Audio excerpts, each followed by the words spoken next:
Welcome to the Rocker Skating Podcast. We are doing something a little different today. While Michelle and I are preparing all of the content for you for the Olympics and also preparing ourselves for the Olympics, I have an interview that I recorded about a week ago with Sandra Bezic, who is the renowned choreographer, commentator, everything under the sun, and frankly, one of my skating idols because I grew up listening to her and I loved her commentary, especially during her NBC days in the early 90s. So here's Sandra Bezic.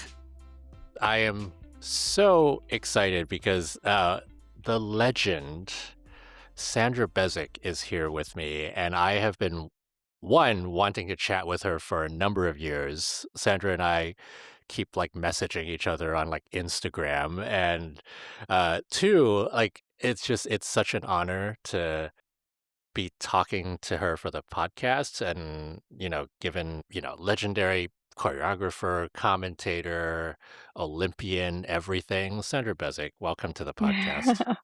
Well, thank you, Jackie, but I think you're the legend here. Oh, no, no, no, no, no, no. What would we all be doing without you You is would the big you would question. have a lot fewer tweets on your timeline. I think that's Well, what you that's would do. true. But yeah, no, your work is extraordinary. So I am honored to be here. Oh my gosh, thank you. Sandra Bezic, I first got into figure skating in 1991, watching the World Okay. Championships late night on NBC on rerun, and the voice came on, and I was like, "Who is this soothing presence in my ears while I'm trying to learn English as a Oh, 9-year-old first immigrant to the U.S. And what is this fascinating sport? And what is she telling me about all these jumps? What's going on?" And it turned out I would just listen to you over and my over and goodness. over again for so many years because one, I got obsessed about figure skating, and two, you were such a teacher. I mean, so much. What was your commentary sort of background and history? When did you get into it? Ah, Do you hmm. remember? Well, I got a call from NBC. I'm not sure what year. I don't know. To do the World Pro competitions because NBC didn't have more than that then, and then it just sort of Right. grew from there, Back in the days when we had back in world the world day. professional championships. Yes, and, uh, I was just thrilled to have the opportunity. The first person I worked with was Dick Enberg. I mean, talk about starting at Legends. the top. Yeah, yeah. Yeah. Legends, and then it it it just went on from there, and I've pretty much stayed with NBC the whole time. I did, I think some with CBS, Yeah, but I yeah, yeah, and like, also phew, CBC. I think, yeah, 1 year Yeah, with CBS. right, because the team moved over. It was the same producer, David Michaels was my producer, and for some reason, we all ended up at CBS and then back, and in between all of that, there were, uh, uh, competitions with CBC up here. I did Nagano, with CBC with Paul Martini and Chris Cuthbert, and we called the entire thing. I mean, it was but that was after some NBC, which was great because I had that education and that teaching. I mean, I think my producer, David Michaels, really, um, had a way with teaching us how to do it, with the rhythm of it and the musicality of it. And so I thought, I mean, that really was helpful, and I'm grateful for that. And now I'm Back? back You're with back? CBC. Yeah, yeah, which I'm thrilled. I'm calling pairs event for the Olympics, and I haven't been in the booth since Sochi, so it's a little rusty. I did Skate Canada and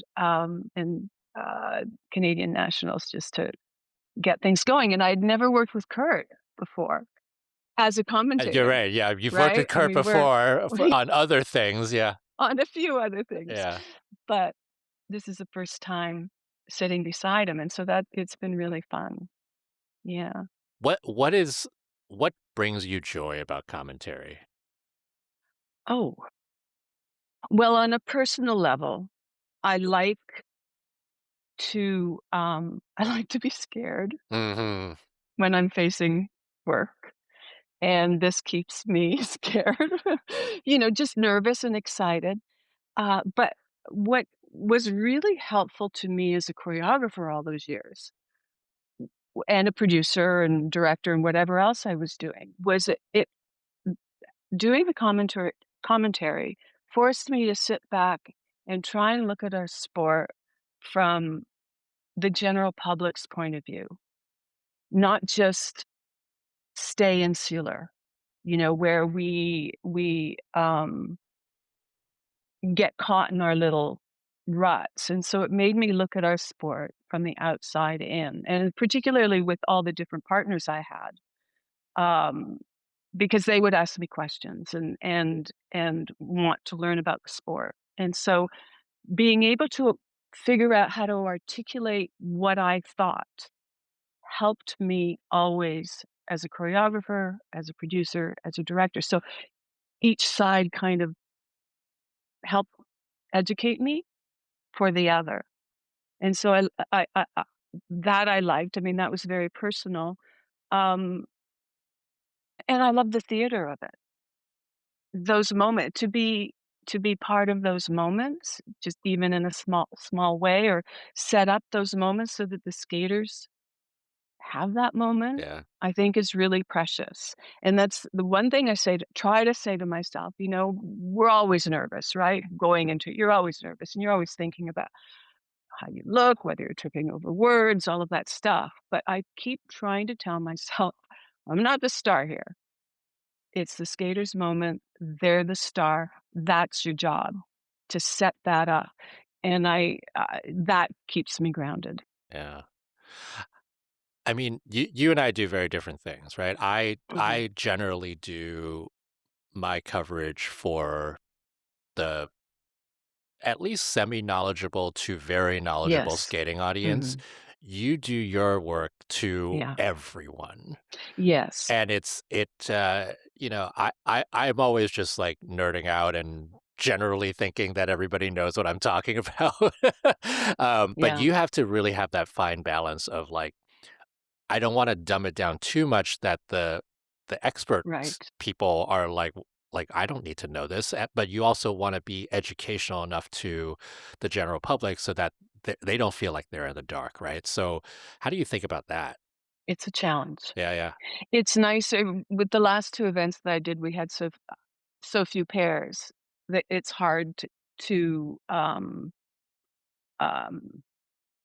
sort of create the show in order to make sure it's informative, but also not step on the skaters' performances. It's like, when do you say that? And, right. how do you say that? When we're covering more more skaters, then it's easier to weave in the information a little bit, which is what I hope to do.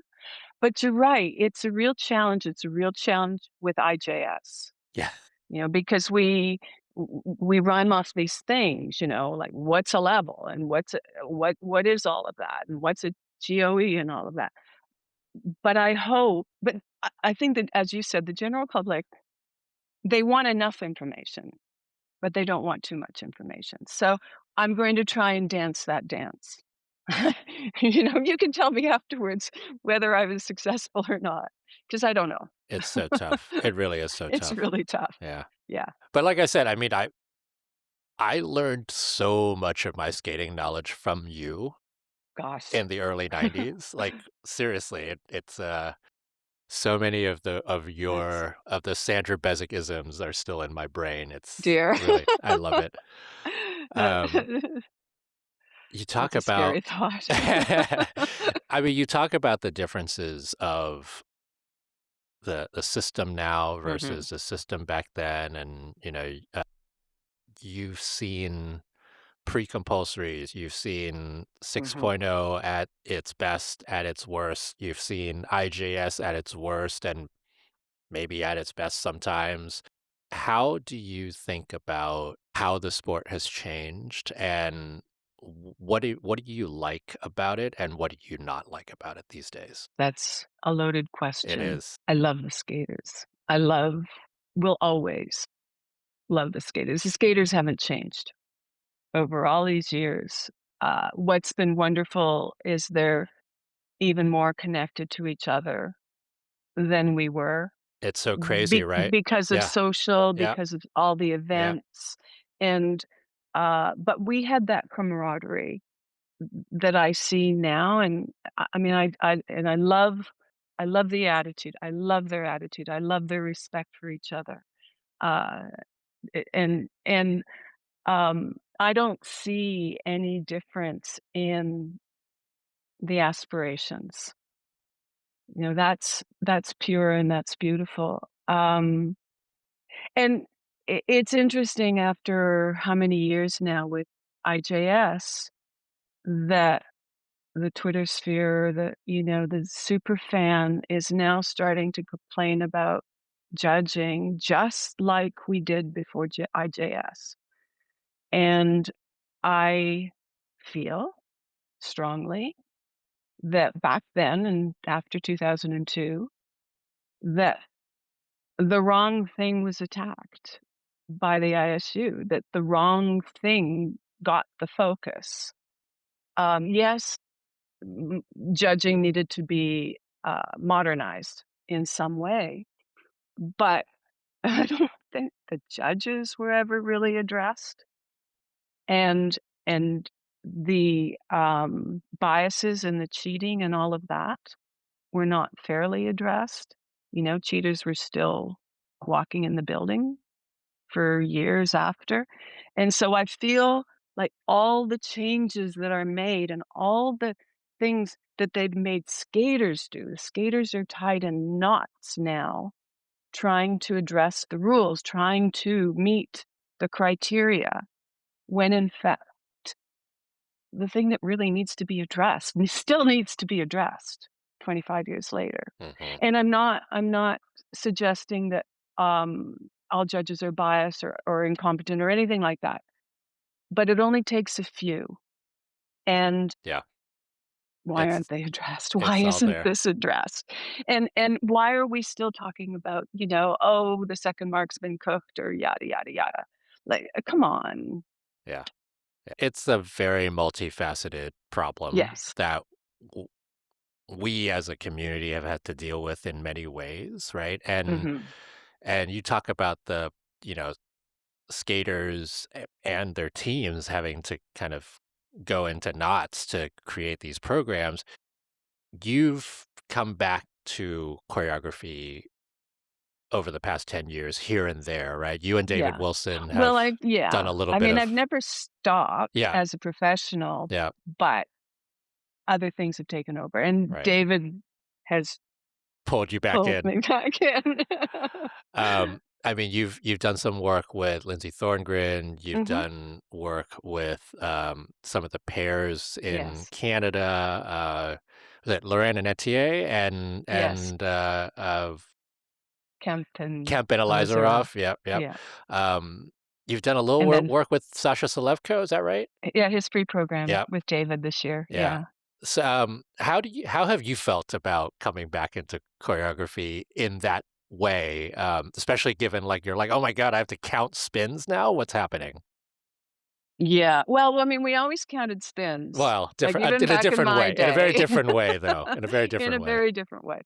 Um, yeah. I feel that the IJS system has been the hardest on pair skating and destroyed many of the qualities that I think of as being important for pairs. Uh, and so I've tried very hard to kind of pull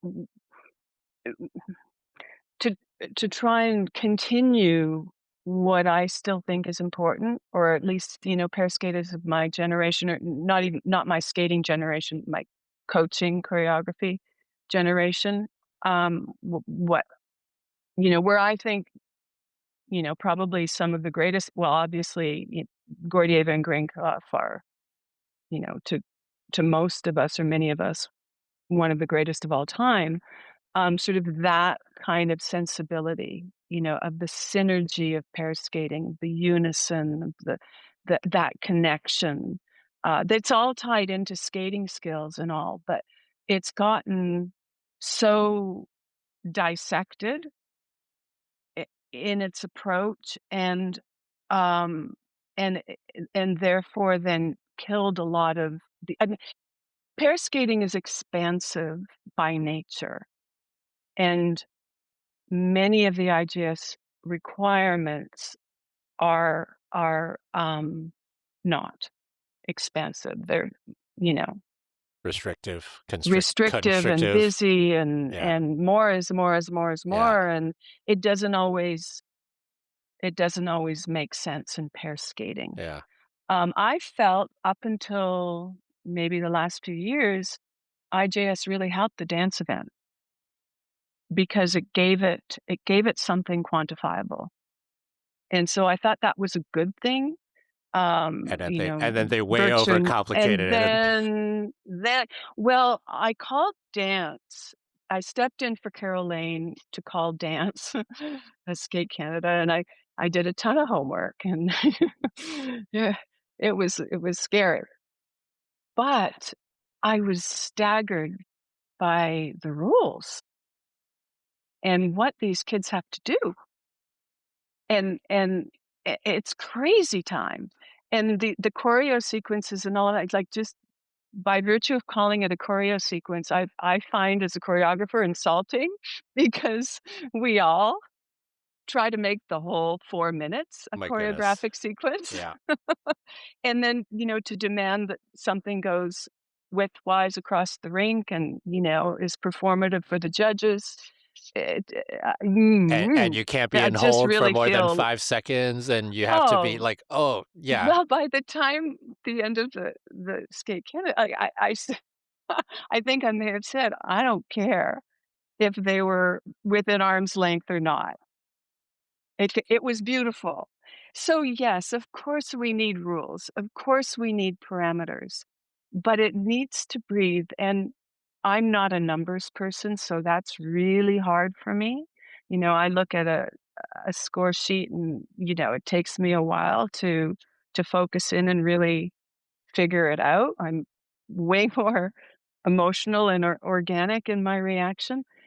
Um, so I hope that somehow the rules can be released to allow for that.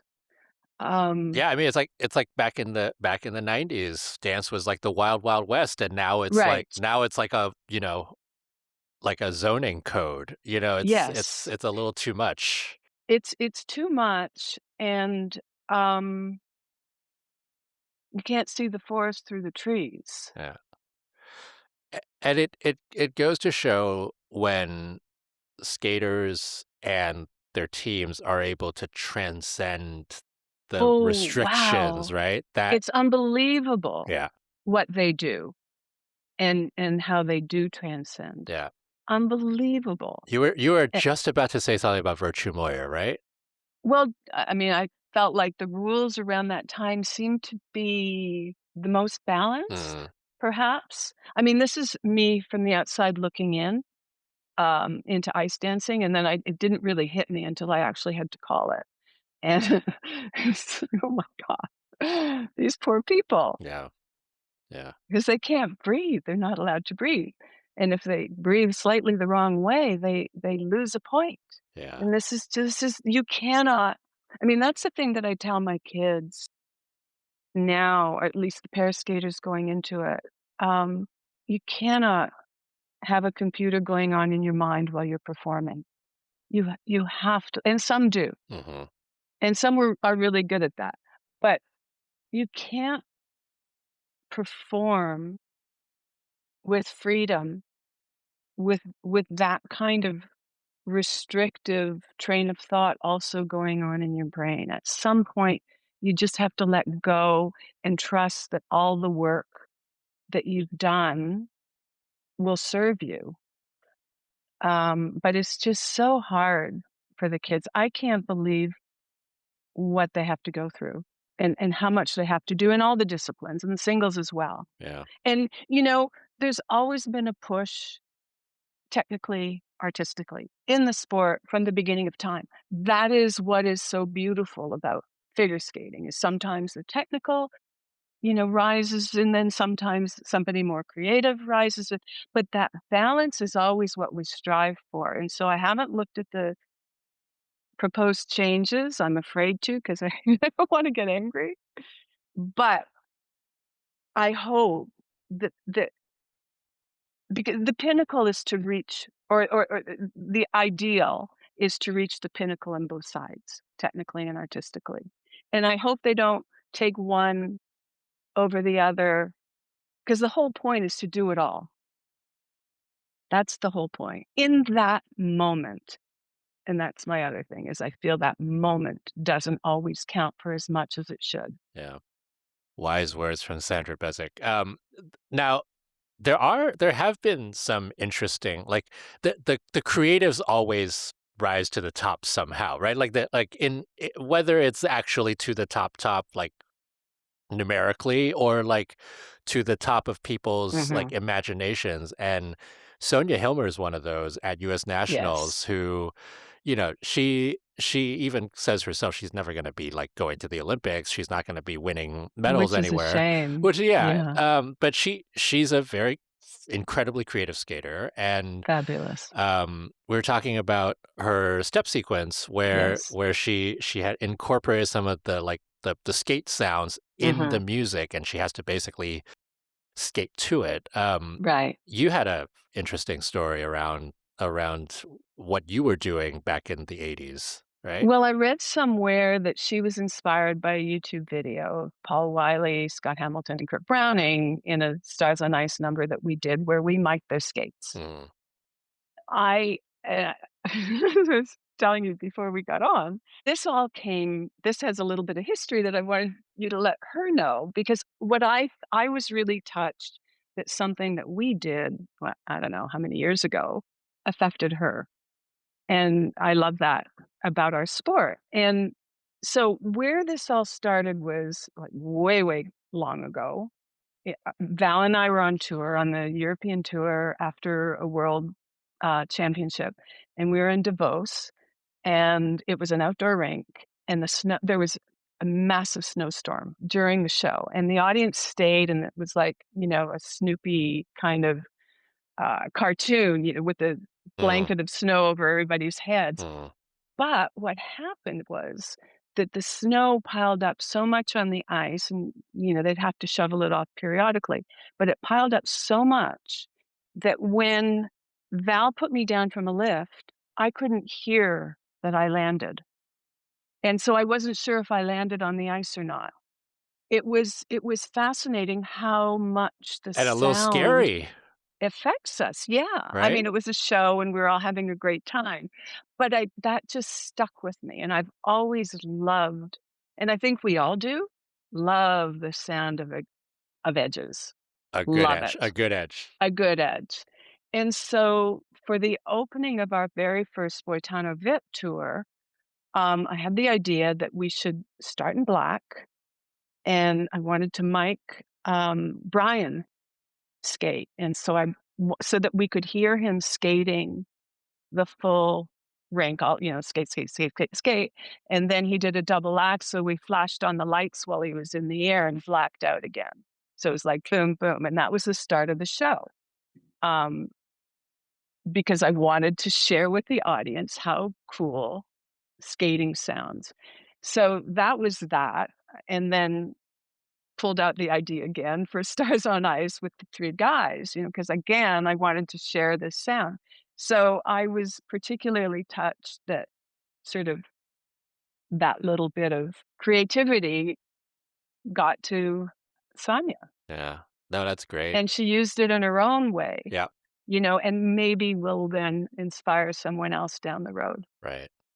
I mean, it's crazy, right? The you got, obviously, Brian Boitano had Mhm. amazing ankles, right? Like, Yeah. and you could just hear the ankles work so well with the blades. And Yeah. Yeah, I Well, and we had to figure out where to put the mic right, right. too, because we found that with Brian, if it was too low down his leg, that then it sounded hollow, it didn't sound right. If it was too, so we figured it out with Mm, the sound department and exactly where the mics needed to be, and then actually the same team did it for yeah. Stars on Ice. It's funny because I've seen comments about blade sounds, and Mhm. I think the folks who have not necessarily skated before and or haven't watched too much skating before, Mhm. sometimes they mistake good blade sounds and topic sounds with bad blade sounds and topic sounds, and it's like, no, no, no. Just because you Yeah. hear the blades on the ice doesn't mean it's bad. It often means that it's Right. good, right? Like, Right. um, but then like as people But who've they're skated different before, you know the styles. very different styles. Yeah, like Yeah. it's as skaters and people who watch skating a lot, right? Mhm. You know when it's toe picks scratching, Right. and you know when it's a Yeah. blade ripping the A ice. beautiful edge, Yeah. and then there are some skaters who are like a whisper, right? The Kategorieva or Yuka Sato or just, where they just fly and they're a whisper. And so there's that as well. But a nice, ummy edge. Yeah. Things that I never had was a yummy edge, that is for sure. So anytime that I could do a nice rip on my edge, I'd be like, "Wow, Yeah. something happened," and then couldn't replicate it. Anyway, I don't want to take up too much of your time, but That's okay. you were at the Olympics in '72. Mm. We're coming up to the Olympics in '26. Crazy. I know. What do you remember from those Olympics, and what do you hope Oh, that the athletes can take away from being there, right? That either yeah. you got to experience or you were like, I wish I'd experienced it. Well, I was only 15. So I first of all, it's a long time ago, and I don't really it's like another person. Yeah. But, and we were there, which was really crazy because it was in Japan, and we were there for a month in advance, the entire team, Wow. and we also had no ice time. We had 2 35-minute sessions a day. So the rest of the time, we're just like, but we got a lot of time in the Olympic Village. I mean, we had so much fun with the team and all the other athletes.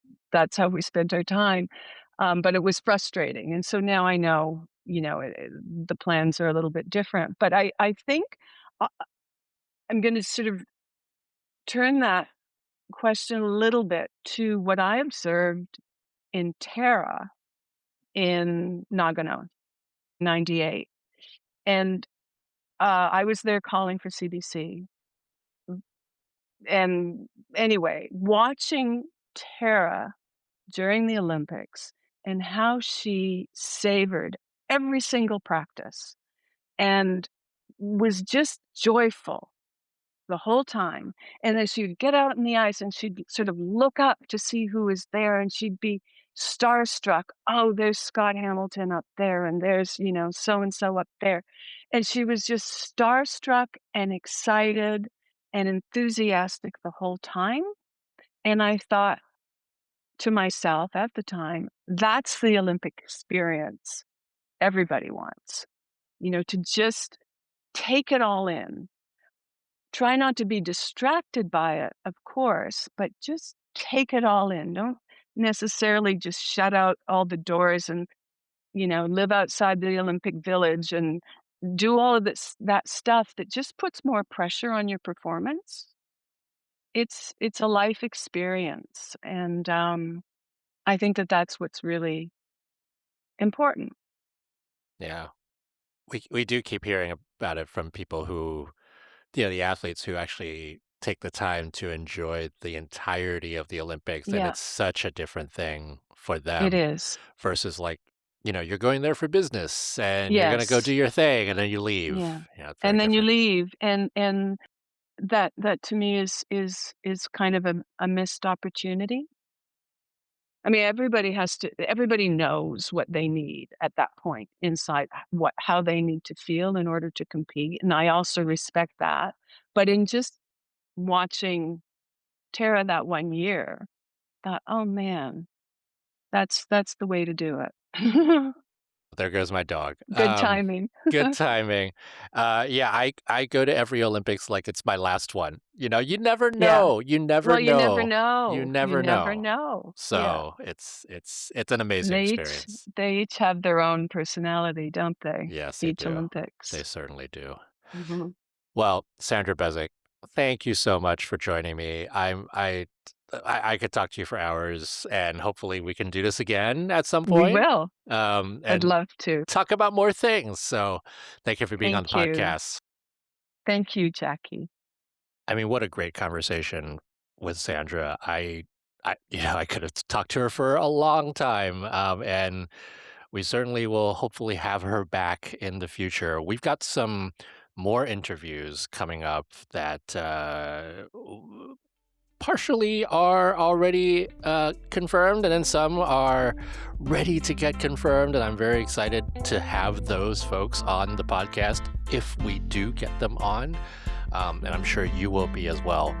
But in the meantime, get ready for the Olympics. We are coming to you with lots of previews. The team event and each of the 4 disciplines will be split up into multiple sets of previews. And so you will get to hear all of our thoughts before each of the events start. This is Jackie Wong, Chief Skate Nerd of rockerskating.com. Thanks as always to John Wilson Blades for your sponsorship, and thank you to Tara Nichols for making me sound good, because, you don't really need to make Sandra Bezic sound good. All right, well, we'll talk to you again soon. Bye.